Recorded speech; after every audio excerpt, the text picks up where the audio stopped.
ಓಂ ವಾರಾಹಿ ದೇವಿ ನಮಃ. ಇಂದಿನ ವಿಡಿಯೋದಲ್ಲಿ ನಾವು ಅಮ್ಮನನ್ನು ಸ್ಮರಿಸುತ್ತಾ ಮುಂದೆ ಹೋಗೋಣ. ಈಗ ಈ ವಿಡಿಯೋದ ಉದ್ದೇಶ ಏನು? ರಾತ್ರಿ 10ರಿಂದ ಬೆಳಗಿನ ಜಾವ 2ರವರೆಗೆ ಈ 4 ಗಂಟೆಗಳು ನಿಮ್ಮ ಹಣೆ ಬರಹವನ್ನು ಬದಲಾಯಿಸಲು ಸಾಕು. ಆ ಕೆಲಸ ಆಗದಿದ್ದರೆ ಇದು ನನ್ನ ಮೇಲೆ ಆಣೆ, ಅಷ್ಟು ಗ್ಯಾರಂಟಿಯಾಗಿ ನಾನು ಹೇಳ್ತೇನೆ.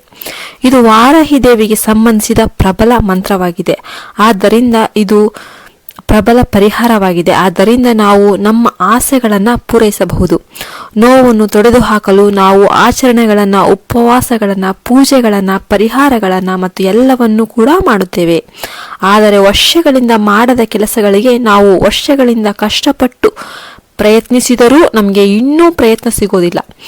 ಆಗ ಆ ಗಳಿಗೆಗಳು ಹಾಗೆಯೇ ಉಳಿದ್ಬಿಡ್ತವೆ.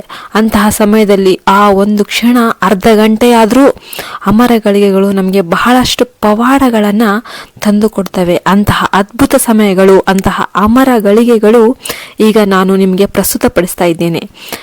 ರಾತ್ರಿ 10ರಿಂದ ಬೆಳಗಿನ ಜಾವ 2ರವರೆಗೆ ಈ 4 ಗಂಟೆಗಳು ಎಲ್ಲರಿಗೂ ಸಾಕು. ಆಸೆಗಳನ್ನು ಪೂರೈಸಿಕೊಳ್ಳುವವರು, ಕಷ್ಟಗಳನ್ನು ಪೂರೈಸಿಕೊಳ್ಳುವವರು, ಸಮಸ್ಯೆಗಳನ್ನು ಬಗೆಹರಿಸಿಕೊಳ್ಳುವವರು, ಕಷ್ಟಗಳಿಂದ ಬಳಲುತ್ತಿರುವವರು, ಏನು ಮಾಡಬೇಕೆಂದು ಅರ್ಥವಾಗದವರು, ಅನೇಕ ಪೂಜೆಗಳನ್ನು ಮಾಡಿದವರು, ಪರಿಹಾರಗಳನ್ನು ಮಾಡಿದವರು, ಪ್ರತಿಜ್ಞೆ ಮಾಡಿದವರು, ಉಪವಾಸಗಳನ್ನು ಮಾಡಿದವರು, ಅನೇಕ ಸ್ವಿಚ್ ವರ್ಡ್ಗಳನ್ನು ಬಳಸಿದವರು, ದೇವತೆ ಸಂಖ್ಯೆಗಳನ್ನು ಬಳಸಿದವರು, ಆದರೆ ಅವುಗಳಲ್ಲಿ ಯಾವುದೂ ಕೆಲಸ ಮಾಡಿಲ್ಲ ಅಂತ ಹೇಳುವವರು, ನಿಮ್ಮ ಆಸೆಗಳ ಪೂರೈಸಿಲ್ಲ ಅಂತ ಹೇಳುವವರು.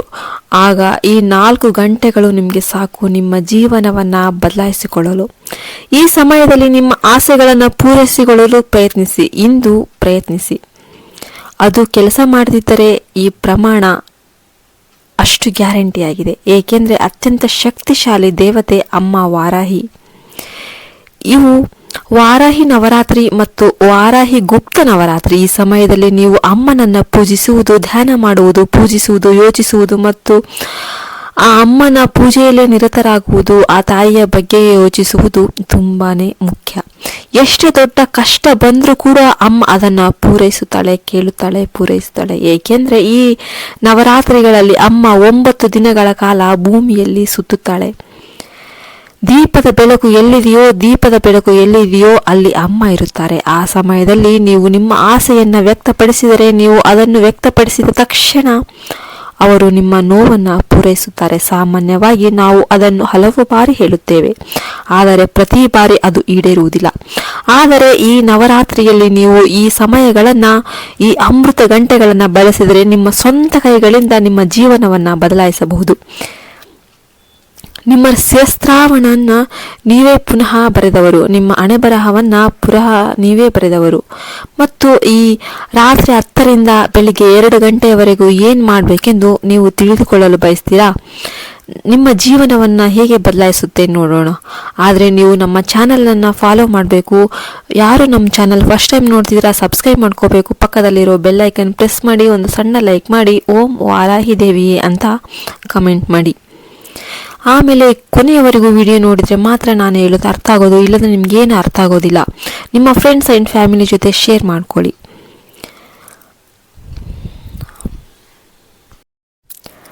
ಈ ಗುಪ್ತ ನವರಾತ್ರಿಯ ಸಮಯವನ್ನು ದಯವಿಟ್ಟು ನೀವು ತಪ್ಪಿಸಿಕೊಳ್ಳಬೇಡಿ.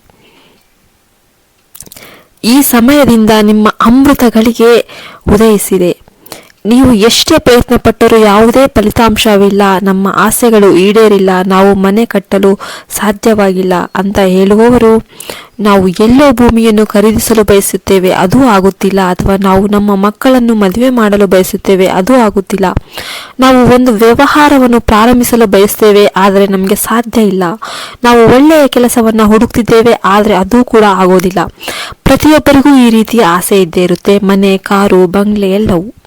ಈ ಎಲ್ಲ ಆಸೆಗಳನ್ನು ಪೂರೈಸಲು ನಾವು ಪ್ರಯತ್ನ ಪಡ್ತಾ ಇರ್ತೇವೆ, ಅದು ನಮಗೆ ಸಾಧ್ಯ ಆಗೋದಿಲ್ಲ. ನಮ್ಮಲ್ಲಿ ಹಣ ಇದ್ರೂ ಕೂಡ ಸಮಯ ಇರೋದಿಲ್ಲ, ಕೆಲಸ ಮುಂದೆ ಸಾಗೋದಿಲ್ಲ. ಏಕೆ ಎಂದು ನಮಗೆ ಗೊತ್ತಾಗೋದಿಲ್ಲ. ಆ ಆಸೆ ಕನಸಿನಂತೆ, ಈಡೇರದ ಕನಸಿನಂತೆ ಉಳಿದು ಹಾಗೇ ಬಿಟ್ಟುತ್ತೆ. ನೀವು ಈ 4 ಗಂಟೆಗಳನ್ನು ಬಳಸ್ತೀರಿ ಅಂದರೆ, ನೀವು ಈ ಅಮೂಲ್ಯ ಗಂಟೆಗಳನ್ನು ಬಳಸ್ತೀರಿ ಅಂದರೆ ನಿಮ್ಮನ್ನು ಹಿಡಿಯೋರು ಯಾರೂ ಇಲ್ಲ. ನಿಮ್ಮ ಆಸೆ ಖಂಡಿತವಾಗಿಯೂ ಈಡೇರುತ್ತೆ. ಏಕೆಂದರೆ ನೀವು ವಾರಾಹಿ ಅಮ್ಮನವರಿಗೆ ಈ ಒಂದು ಮಾತನ್ನು ಹೇಳುತ್ತೀರಿ, ಅದು ಕೂಡ ಶಕ್ತಿಶಾಲಿ ವಾರಾಹಿ ನವರಾತ್ರಿಯ ಸಮಯದಲ್ಲಿ, ಈ 4 ಗಂಟೆಗಳಲ್ಲಿ, ಅದು ಕೂಡ ರಾತ್ರಿ 10ರಿಂದ ಬೆಳಗಿನ ಜಾವ 2ರ ನಡುವೆ. ನೀವು ನಿಜವಾಗಿಯೂ ಅದೃಷ್ಟವಂತರಾಗಿದ್ದರೆ ಈ ವಿಡಿಯೋ ಮತ್ತು ಈ ಸಂದೇಶವು ನಿಮ್ಮ ಕಣ್ಣುಗಳನ್ನು ತಲುಪುತ್ತದೆ, ನಿಮ್ಮ ಕಿವಿಗಳನ್ನು ತಲುಪುತ್ತದೆ. ಅದು ನಿಮ್ಮ ಕಣ್ಣು ಮತ್ತು ಕಿವಿಗಳನ್ನು ತಲುಪಿದ್ದರೆ ಸ್ವಲ್ಪವೂ ಬಿಟ್ಟು ಕೊಡಬೇಡಿ. ನಾವು ಅಸಹನೀಯ ನೋವಿನಲ್ಲಿದ್ದೇವೆ, ನಾವು ಆರ್ಥಿಕ ತೊಂದರೆಯಲ್ಲಿದ್ದೇವೆ, ನಾವು ಸಾಲದಲ್ಲಿದ್ದೇವೆ, ನಾವು ಆರೋಗ್ಯ ಸಮಸ್ಯೆಯಲ್ಲಿದ್ದೇವೆ, ನಾವು ಇದರಿಂದ ಮೇಲೆ ಬರಲು ಆಗುವುದಿಲ್ಲ, ನಾವು ಎಲ್ಲಿ ನೋಡಿದರೂ ನಮ್ಮನ್ನು ಅವಮಾನ ಮಾಡಲಾಗುತ್ತಿದೆ ಮತ್ತು ಅಪಹಾಸ್ಯ ಮಾಡಲಾಗುತ್ತಿದೆ, ಇದು ತುಂಬ ಕಷ್ಟ. ನೀವು ಮನೆಯಲ್ಲಿ ನೋಡಿದರೆ ಮನಸ್ಸಿಗೆ ಶಾಂತಿ ಇಲ್ಲ, ಕಿರಿಕಿರಿಗಳು ಮತ್ತು ಹತಾಶೆಗಳು ಇರುತ್ತವೆ. ಜೀವನದಲ್ಲಿ ಶಾಂತಿ ಇಲ್ಲ. ನಾವು ಜೀವನದಲ್ಲಿ ಶಾಂತಿಯನ್ನು ಹೊಂದಲು ವರ್ಷಗಳಿಂದ ಪ್ರಯತ್ನ ಮಾಡ್ತಾ ಇದ್ದೇವೆ, ಆದರೆ ಅದು ಸಾಧ್ಯ ಆಗಿಲ್ಲ. ಕಷ್ಟಗಳನ್ನು ತೊಡೆದುಹಾಕಲು ಪ್ರಯತ್ನಿಸುವವರು ನಿಮ್ಮ ಕಷ್ಟಗಳಿಂದ ಹೊರಬರಲು ಈ 4 ಗಂಟೆಗಳನ್ನು ದಯವಿಟ್ಟು ಬಳಸಿ ನೋಡಿ, ಏಕೆಂದರೆ ಇವು ಅಮೃತದ ಗಂಟೆಗಳು. ಪ್ರತಿದಿನ ರಾತ್ರಿ 10ರಿಂದ ಬೆಳಗಿನ ಜಾವ 2ರವರೆಗೆ ಈ ನವರಾತ್ರಿಗಳಲ್ಲಿ ನೀವು ದೇವಿಗೆ ಇದನ್ನು ಕೇಳಿದರೆ ಆ ದಿನಗಳೊಂದಿಗೆ ನಿಮ್ಮ ಎಲ್ಲ ಕಷ್ಟಗಳು ಕೊನೆಗೊಳ್ಳುತ್ತಿವೆ ಎಂದರ್ಥ. ಆದ್ದರಿಂದ ಬಿಟ್ಟು ಕೊಡೋದು ಮಾತೇ ಇಲ್ಲ. ನೀವು ಪ್ರತಿದಿನ ಈ ನವರಾತ್ರಿಯನ್ನು ಕೇಳಲು ಬಯಸಿದರೆ ನಿಮಗೆ ಅದ್ಭುತ ಫಲಿತಾಂಶಗಳು ಸಿಗುತ್ತವೆ ಮತ್ತು ಅಮ್ಮ ನಿಮಗೆ ತಕ್ಷಣವೇ ಫಲಿತಾಂಶವನ್ನು ತೋರಿಸುತ್ತಾರೆ. ನೀವು ಇದನ್ನು ಸಾಮಾನ್ಯ ದಿನಗಳಲ್ಲಿ ಹೇಳ್ಬೋದು, ಆದರೆ ಇವು ಕೆಲವು ವಿಶೇಷ ದಿನಗಳು, ಏಕೆಂದರೆ ನವರಾತ್ರಿ ಅಮ್ಮನಿಗೆ ತುಂಬ ಪ್ರಿಯವಾಗಿದೆ. ಈ ಸಮಯದಲ್ಲಿ ಅಮ್ಮ ನೀವು ಏನು ಕೇಳಿದ್ರು ಅದು ಪೂರೈಸ್ತಾರೆ. ಅದು ಎಷ್ಟೇ ಕಷ್ಟ ಆಗಿದ್ರೂ ಕೂಡ ಸಹ ಈ 4 ಗಂಟೆಗಳನ್ನು ಬಿಟ್ಟು ಕೊಡಲಿಕ್ಕೆ ಹೋಗಬೇಡಿ. ನಿಮಗೆ ಸಾಧ್ಯವಾದರೆ ನೀವು ಏನು ಮಾಡಬೇಕು, ರಾತ್ರಿ 10 ಗಂಟೆಗೆ ನಂತರ ನೀವು ಈ ಪರಿಹಾರವನ್ನು ಮಾಡಬೇಕು. ನೀವು ಅಮ್ಮನಿಗೆ ಒಂದು ವಿಷಯ ಹೇಳಬೇಕು. ನೀವು ಅಮ್ಮನಿಗೆ ಹೇಳಬೇಕಾದದ್ದು ಏನೆಂದರೆ, ನೀವು ಆ ಸಮಯದಲ್ಲಿ ಚೆನ್ನಾಗಿ ಸ್ನಾನ ಮಾಡಲು ಸಾಧ್ಯ ಆದರೆ ಸ್ನಾನ ಮಾಡಿ, ಫ್ರೆಶ್ ಅಪ್ ಆಗಿ. ನಾವು ಪೂಜೆ ಮಾಡ್ತೇವೆ ಅಲ್ವಾ, ಹಾಗೆ ಆ ಪೂಜಾ ಕೋಣೆಯಲ್ಲಿ ಕುಳಿತುಕೊಳ್ಳಿ. ಕೆಲವು ಮನೆಗಳಲ್ಲಿ ಹಬ್ಬದ ದಿನದಂದು ಅಮ್ಮನ ಫೋಟೋ ಇರೋದಿಲ್ಲ.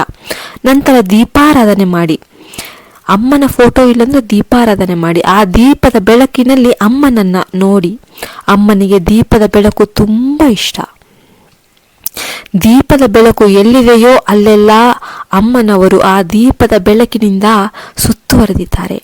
ದೀಪಾರಾಧನೆ ಮಾಡಿದ ನಂತರ ನೀವು ಏನು ಮಾಡುತ್ತೀರಿ ಎಂಬುದು ನಿಮ್ಮ ಆಸೆ. ನಿನ್ನ ಕಷ್ಟ ಏನೇ ಇರಲಿ, ನಿನ್ನ ನೋವು ಏನು ಅಂತ ಅಮ್ಮನಿಗೆ ಹೇಳಿಬಿಡು.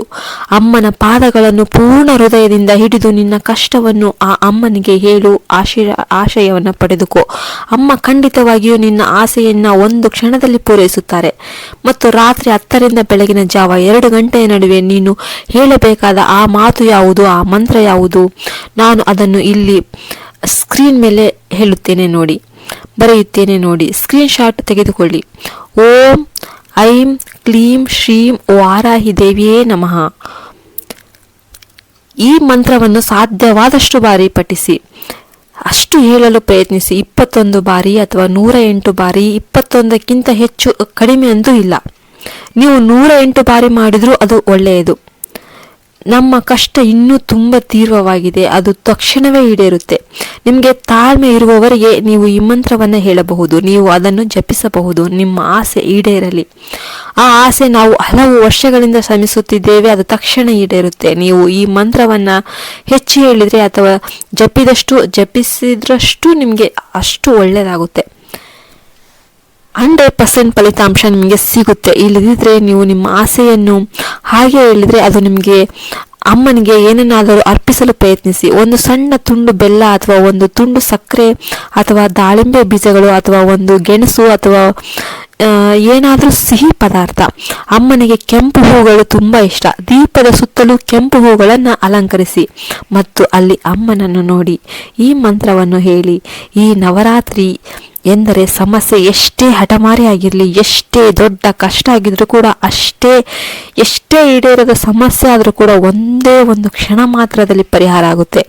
ನಮ್ಮ ವಾರಾಹಿ ಅಮ್ಮ ಅದನ್ನು ಪೂರೈಸುತ್ತಾರೆ. ಆದ್ದರಿಂದ ನಂಬಿಕೆಯಿಂದ, ಅಮ್ಮನ ಮೇಲಿನ ನಂಬಿಕೆಯಿಂದ ನಮ್ಮ ಆಸೆ ಈಡೇರಿದೆ, ನಮ್ಮ ಆಸೆ ಈಡೇರಿದೆ, ನಮ್ಮ ಕಷ್ಟ ಪರಿಹಾರವಾಗಿದೆ. ಇದನ್ನು ನಂಬಿಕೆಯಿಂದ ಹೇಳಿ, ನಂಬಿಕೆಯಿಂದ ಮಾಡಿ. ಅಮ್ಮ ನಿಮಗೆ ತಕ್ಷಣ ಫಲಿತಾಂಶವನ್ನು ತೋರಿಸುತ್ತಾರೆ. ಈಗ ಇದಕ್ಕೆ ಕೆಲವು ನಿಯಮಗಳಿವೆ. ಮಾಂಸಾಹಾರ ಮುಟ್ಟಬೇಡಿ, ಅದನ್ನು ಎಂದಿಗೂ ಮಾಡಲೇಬೇಡಿ. ನೀವು ಮುಟ್ಟಿನ ಸಮಯದಲ್ಲಿ ಇದನ್ನು ಎಂದಿಗೂ ಮಾಡಬೇಡಿ. ತುಂಬ ಶುದ್ಧ ಮತ್ತು ಸ್ವಚ್ಛವಾಗಿರಬೇಕು. ಆಗ ಮಾತ್ರ ನೀವು ಅಮ್ಮನಿಗೆ ಈ ಪರಿಹಾರವನ್ನು ಮಾಡಬೇಕು. ನೀವು ಅಮ್ಮನಿಗೆ ಈ ಮಂತ್ರವನ್ನು ಪಠಿಸಬೇಕು. ನೀವು ನಿಮ್ಮ ಕಷ್ಟ ಮತ್ತು ನಿಮ್ಮ ಆಸೆಯನ್ನು ಹೇಳಿಕೊಳ್ಳಬೇಕು. ಆಗ ನಿಮ್ಮ ಮನಸ್ಸು ಮತ್ತು ದೇಹ ಎರಡೂ ಶುದ್ಧವಾಗಿರಬೇಕು. ಹಾಗಿದ್ರೆ ಮಾತ್ರ ಅಮ್ಮನ ಅನುಗ್ರಹ ನಿಮಗೆ ತಕ್ಷಣ ಸಿಗುತ್ತೆ.